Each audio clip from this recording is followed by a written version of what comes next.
अस्सलामुअलैकुम आदाब नाज़रीन, मैं मरियम फ़ातिमा तेलंगाना न्यूज़ टुडे में आप सबका खैर मकदम है। आइए नज़र डालते हैं आज की अहम खबर पर। तेलंगाना न्यूज़ टुडे में आपका खैर मकदम है। आज के हमारे मेहमान हैं शेख अब्दुल्ला सोहेल साहब, टीपीसी माइनॉरिटी चेयरमैन।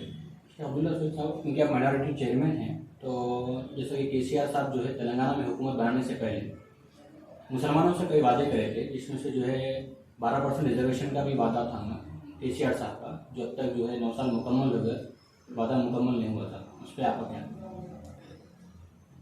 केसीआर साहब जो है 2014 में आने से पहले खाली 12% रिजर्वेशन मुसलमानों को बोल के नहीं बोले, बल्कि वक्फ बोर्ड को जुडिशियल पावर देता हूँ बोले।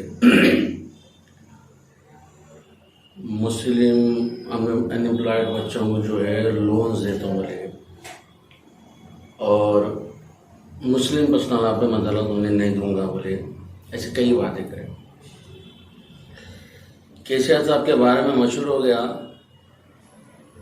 कि रात में जो वादे कर देते उन्होंने सुबह में भूल जाते।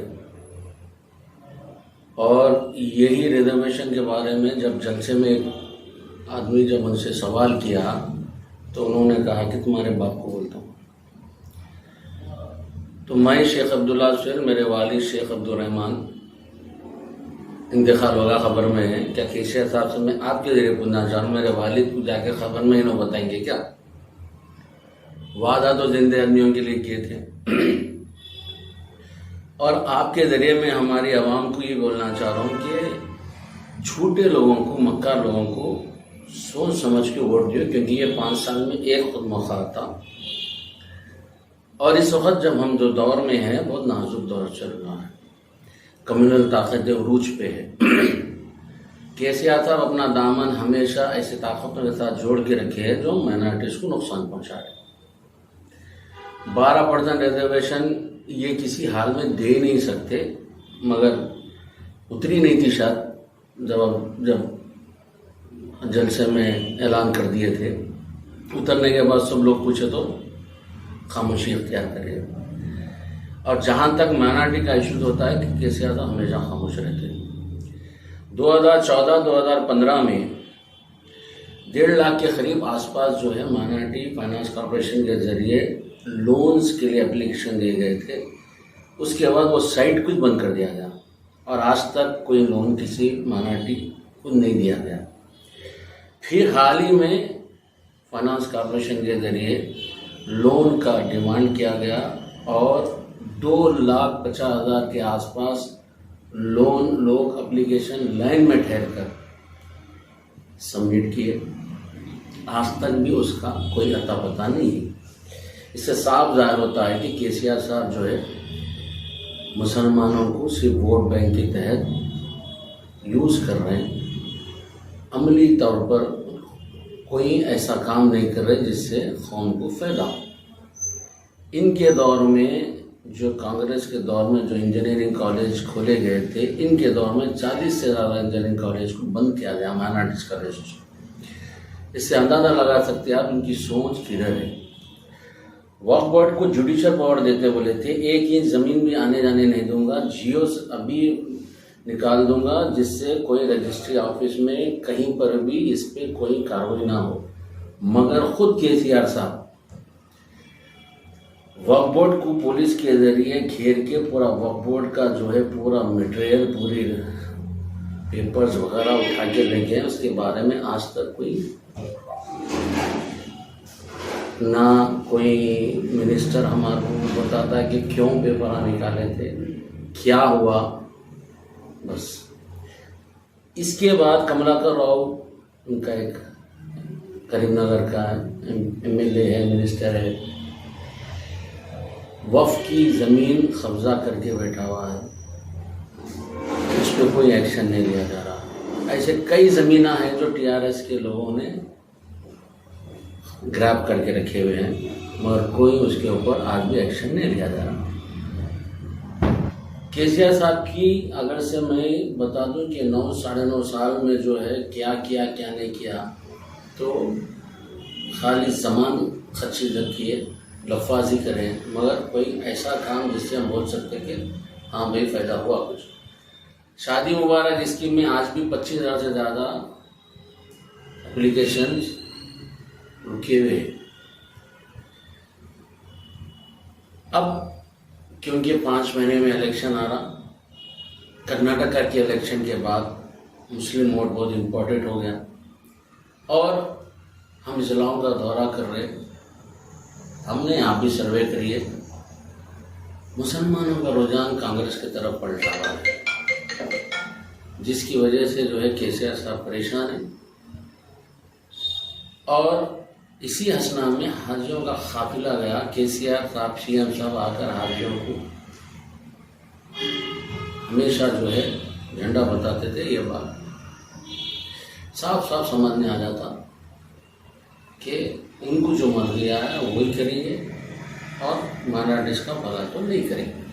इसमें एक लोन था ओवरसीज लोन का, जिससे स्टूडेंट का काफ़ी परेशान। देखिए साहब, ओवरसीज लोन तो बड़ी दूर की बात है। ये कुछ गिने चुने जो बच्चे जो एनआरआईज के लिए, एनआरआई एजुकेशन के लिए जाते हैं उनके लिए होता है। अरे ये जो बैंक के जरिए जो लोन देने का है, माइनॉरिटी फाइनेंस कॉर्पोरेशन का बजट 2000 करोड़ बोलते हैं, आज तक उनके पूरे 9 साढ़े 9 साल में भी 2000 करोड़ रुपये खर्चा नहीं किया गया आज तक। उसमें से आप नहीं देते तो एजुकेशन लोन कहाँ देंगे आप? ये सिर्फ लफाजी करती है गवर्नमेंट। आवाम को समझ में आ गया, आवाम इनके चालों से वाकिफ हो गई है। अब आने वाले 5-6 महीनों के बाद जब इलेक्शन आएगा तो हम उसका मजा इनको जरूर चखाएंगे। केसीआर साहब की हुकूमत में काफ़ी मस्जिद आशुर खाने भी शहीद हुए था और एयरपोर्ट पे भी जो है काफ़ी नमाजियों को मुश्किल होती है, उसका भी जो है कभी कुछ। देखिए, केसीआर साहब के ज़माने में हर वो तकलीफ हमको मिली है जिसके हम तसव्वुर नहीं करते थे। 6 मस्जिद से ज़्यादा तक मस्जिदें शहीद की गई हैं, 2 मस्जिदें सेक्रेटरीट की शहीद की गई हैं जहाँ पर मसल्लियाँ नमाज अदा करते थे। आज 1-1.5 साल के करीब हो गया, सेक्रेटरीट असेंबली बन के तैयार हो गई मगर मस्जिदों का आता है ना पता है। ये बोला गया था कि असेंबली से पहले मस्जिदें बनकर सामने आएंगी, पर अभी तक उस पर कहीं ना महमूद अली साहब का बयान है, ना उनके पार्टनर असदुद्दीन अवीसी का बयान है, ना केसीआर साहब, केटीआर साहब उस बारे में आज तक कुछ बोल रहे हैं। असेंबली तो सेक्रेटरीट तो खुल गया और ये खाना मस्जिद है। ऐसे कई चीज़ें हैं आपके दौर में जो है किशन बाग में फायरिंग हुई, उसकी रिपोर्ट आज तक नहीं लगा। मुंगेर में आलेर में 6 बच्चों का एनकाउंटर हुआ, उसका अभी तक कुछ नहीं आया। बाबरी मस्जिद बम ब्लास्ट में जो घटे थे जिसके ऊपर एक्विट केस हुआ तो उसके ऊपर सुप्रीम कोर्ट पे आज तक अपील आप तक नहीं करें। तो आप खाली दिखावे का चेहरा माइनॉरिटीज को बता रहे हैं मगर अंदर से आप पूरे आरएसएस की चड्डी पहने हुए हैं, आरएसएस से जुड़े हुए हैं और कोई मौका ऐसा नहीं जाता कि आप मोदी को या अमित शाह को नाराज करें। हर उस मौके पे आप साथ हैं। महमूद अली साहब का कहना है कि केसीआर साहब जो है हिंदुस्तान के नंबर 1 सेकुलर सीएम है। उन्हीं के थोड़ी घर से दूर जो है संतोष नगर पे केवी रंगारेड्डी कॉलेज है, जिसमें बच्ची को जो है हिजाब पहन के आने की अभी भी इजाजत नहीं है। एग्जाम नहीं बोल के नहीं, एग्जाम से हटके भी बच्चों आप को सवाल नहीं करे, जवाब भी आपके पास ही है, जवाब भी आप ही दे दिए। सेक्युलर होना और सेक्युलर दिखाना 2 अलग अलग चीजें। सेक्युलर वाले के दिल में दर्द होता है और सेक्युलर दिखाता जो है ना उसको दर्द कुछ नहीं होता। केसीआर साहब उनकी पार्टी के नाम से वफादार नहीं थे तो हमारे से तुम्हारे क्या वफादारी करेंगे। एक दूसरी, महमूद अली साहब बेचारे, उनकी अपनी काबिलियत पे तो कुछ उनको मिलता नहीं मिलता अल्लाह जाने, मगर 10 साल से जो एक अच्छा पोर्टफोलियो कैबिनेट रैंक में बैठे हुए हैं। उनसे आप कभी मिले तो एक सवाल मेरी तरफ से ज़रूर करना, क्या ज़मीन पे जो ताकत उनको दी गई है उसका हिसाब लेने वाला है? आज नहीं तो कल तो हिसाब आपको देना पड़ेगा। अगर से आपकी ज़ातियत से कोई आपका गुनाह हो जा रहा तो शायद अल्लाह उसको माफ़ भी कर दे, मगर आप पूरी कौम को जो धोखा दे रहे, उनके साथ जुड़ के उसके शाना बशाना ठहर के और तकलीफ पहुंचा रहे, इसकी पूछ कितनी होंगी? कम से कम थोड़े हिजाब तो कर लेते, कुछ अल्फाजों में अपने पर्दा तो कर लेते, बचने का कुछ तो तरीका निकाल लेते। मगर आप वन साइड आंखों में पट्टी बन के इमाम जामीन बनते, वन साइड बात करते आप। अगर तेलंगाना में कांग्रेस हुकूमत बनाती तो आप लोग माइनॉरिटीज को क्या करेंगे? देखिए साहब, अभी तक जो कुछ भी माइनॉरिटीज की कांग्रेस ही करी, ये जहन में रखिए आप। 4% रिजर्वेशन, 5% रिजर्वेशन जो दिए थे हमारा ये 130 कॉलेजों के आसपास माइनॉरिटी इंजीनियरिंग कॉलेजेस दिए हमारा ये, माइनॉरिटीज MBBS कॉलेजेस दिए हमारा ये, फीस रिम्बर्समेंट दिए वो हमारे दौर में शुरू हुआ, आरोग्यश्री हमारे दौर में शुरू हुआ। अभी हम जो वादे कर रहे हैं आप देख रहे हैं, ओपन वादे हैं और उसको फुलफिल भी करा जा रहा है। कर्नाटका के शहर में आप देख भी रहे हैं, हमने वरंगल में रेतु डिक्लेरेशन किया है, वो मैनिफेस्टो है हमारा। हमने हैदराबाद में यूथ डिक्लेरेशन किया है, वो भी मैनिफेस्टो है हमारा। और साथ ही साथ 500 रुपये गैस, फ्री बस वुमेंस को, 4000 रुपये पेंशन, डायलिसिस पेशेंट को, अनएम्प्लॉयड बच्चों को, वुमेंस को, विडोज को, सब जो है। इसके अलावा माइनॉरिटीज़ के ऊपर जो हम बजट पेश करने वाले हैं, मैं अभी इसलिए आपके सामने नहीं बोल रहा हूँ, हम एक खाका तैयार कर रहे हैं, कुछ दानिश्वरों से ही बात कर रहे हैं और कुछ हमारे कांग्रेस के सीनियर लीडर्स भी जो है जमा कर रहे हैं, हम भी हमारी तरफ से पेश कर रहे हैं।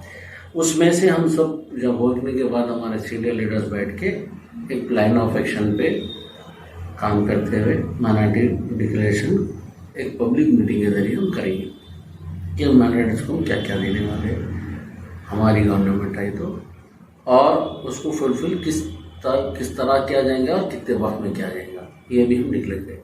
तो जो वादे और जो मैनिफेस्टो आप लोग इलेक्शन से पहले जो बताएंगे तो उस पर पूरा अमल होगा या केसीआर सवाल ही नहीं उठता। कांग्रेस का मैनिफेस्टो उठा के देख लो आप, 2004 का भी उठा के देख लो आप। कांग्रेस जो जो वादा करी, कांग्रेस टूट गई, कमजोर हो गई, मगर कांग्रेस वादा नहीं पाई। 2004 के मैनिफेस्टो में तेलंगाना अलग करते बोल के भी इसमें था। आज तेलंगाना अलग करने की वजह से सबसे ज्यादा नुकसान कांग्रेस को हुआ।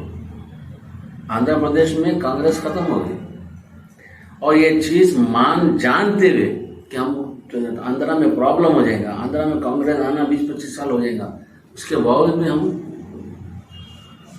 तेलंगाना बनाए। मैडम गांधी अपने वर्ड से पीछे नहीं हटा।